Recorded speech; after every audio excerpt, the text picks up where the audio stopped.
Hello, beautiful people, and welcome to the Service Dog channel. To skip this introduction, go to approximately the 2.5-minute mark. I started this channel for several good reasons. To educate the public about service dogs, business owners about how to handle service dog situations, service dog handlers and potential service dog handlers about the ADA guidelines regarding service dogs, and to caution any potential service dog handlers about just what they are getting themselves into. I also plan to bring you the latest service dog news, court rulings, and interviews with people in the service dog community. Finally, the purpose of my channel is to discuss all things service dog related. I believe everyone needs to be educated about service dogs, whether you're a person who needs a service dog, a business owner, a medical professional, or even just a member of the public who sometimes encounters a service dog. The more everyone knows about service dogs, the less likely that any harm will come to the dog, the handler, business owners, and the public in general. Please note that I am not a professional service dog trainer or a disability lawyer, or lawyer of any kind for that matter. Any information I give you is from my personal experience or information that I've gathered from the internet, like news articles and ADA guidelines. For those who don't already know, ADA stands for the Americans with Disabilities Act, and it is enforced by the Department of Justice, otherwise known as the DOJ. The Department of Justice is an entity of the federal government. My understanding is that when state law and federal law conflict with each other, the federal law overrules the state law. That being said, allow me to introduce myself. My name is T.L. Paris, and I am the content creator of the Service Dog channel. I also own a publishing company called Paris Press. I'm in the process of writing a book right now about overcoming grief when you suffer the loss of a pet. At this time, I do have some journals and notebooks for sale on Amazon, but here on YouTube, my focus is service dogs. This is part 2 of what businesses need to know about service dogs. Much of what I'm going to tell you is taken word for word from the ADA website. It's not a copyright violation because at the end of each document is the statement, "Duplication of this document is encouraged." I'm verbally duplicating much of the ADA documents. Here are a bunch of fairly short and quick questions and answers. Do service animals have to wear a vest, patch, or special harness identifying them as service animals? No, the ADA does not require service animals to wear a vest, ID tag, or specific harness. Are hotel guests allowed to leave their service animals in their hotel room when they leave the hotel? No, the dog must be under the handler's control at all times. Are stores required to allow service animals to be placed in shopping carts? Generally, the dog must stay on the floor or the person must carry the dog.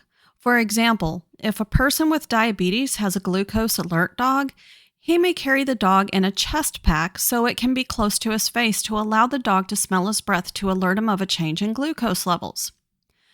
Are restaurants, bars, and other places that serve food and drinks required to allow service dogs to be seated on chairs or allow the animal to be fed at the table? No. Seating, food, and drink are provided for customer use only. The ADA gives a person with a disability the right to be accompanied by his or her service animal, but covered entities are not required to allow an animal to sit or be fed at the table. Are gyms, fitness centers, hotels, or municipalities that have swimming pools required to allow a service animal in the pool with its handler? No, the ADA does not override public health rules that prohibit dogs in swimming pools. However, service animals must be allowed on the pool deck and in other areas where the public is allowed to go. Mind you, I've found that the pool deck is usually too hot for my dog's paws. Are churches, temples, synagogues, mosques, and other places of worship required to allow individuals to bring their service animals into the facility? No. Religious institutions and organizations are specifically exempt from the ADA. However, there may be state laws that apply to religious organizations. Do federal agencies such as the U.S. Department of Veterans Affairs have to comply with the ADA? No. Section 504 of the Rehabilitation Act of 1973 is the federal law that protects the rights of people with disabilities to participate in federal programs and services. For information or to file a complaint, contact the agency's Equal Opportunity Office. Do commercial airlines have to comply with the ADA? No. The Air Carrier Access Act is the federal law that protects the rights of people with disabilities in air travel. For information or to file a complaint, contact the U.S. Department of Transportation, Aviation Consumer Protection Division at 202-366-2220. Does the ADA require service animals to be professionally trained? No. People with disabilities have the right to train the dog themselves and are not required to use a professional service dog training program. Who is responsible for the care and supervision of a service animal? The handler is responsible for caring for and supervising the service animal, which includes toileting, feeding, grooming, and veterinary care. Covered entities are not obligated to supervise or otherwise care for a service animal. Can a person bring a service animal with them as they go through a salad bar or other self-service food lines? Yes, absolutely. Service animals must be allowed to accompany their handlers to and through self-service food lines. Similarly, service animals may not be prohibited from communal food preparation areas such as are commonly found in shelters or dormitories. Can hotels assign designated rooms for guests with service animals out of consideration for other guests? No. A guest with a disability who uses a service animal must be provided the same opportunity to reserve any available room at a hotel as other guests without disabilities. They may not be restricted to pet-friendly rooms. Can hotels charge a cleaning fee for guests who have service animals? No. Hotels are not permitted to charge guests for cleaning the hair or dander shed by a service animal.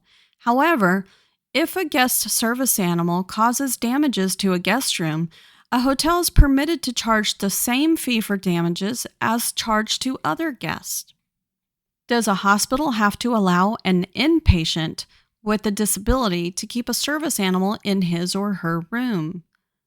Generally, yes. Service animals must be allowed in patient rooms and anywhere else in the hospital the public and patients are allowed to go. They cannot be excluded on the grounds that staff can provide the same service that the animal does. What happens if a patient who uses a service animal is admitted to the hospital and is unable to care for or supervise their animal? If the patient is not able to care for their service animal, the patient can make arrangements for a family member or friend to come to the hospital to provide these services, as it is always preferable that the service animal and its handler not be separated, or to keep the dog during the hospitalization. If the patient is unable to care for the dog and is unable to arrange for anyone else to care for the dog, the hospital may place the dog in a boarding facility until the patient is released, or make other appropriate arrangements. However, the hospital must give the patient the opportunity to make arrangements for the dog's care before taking such steps. Must a service animal be allowed to ride in an ambulance with its handler?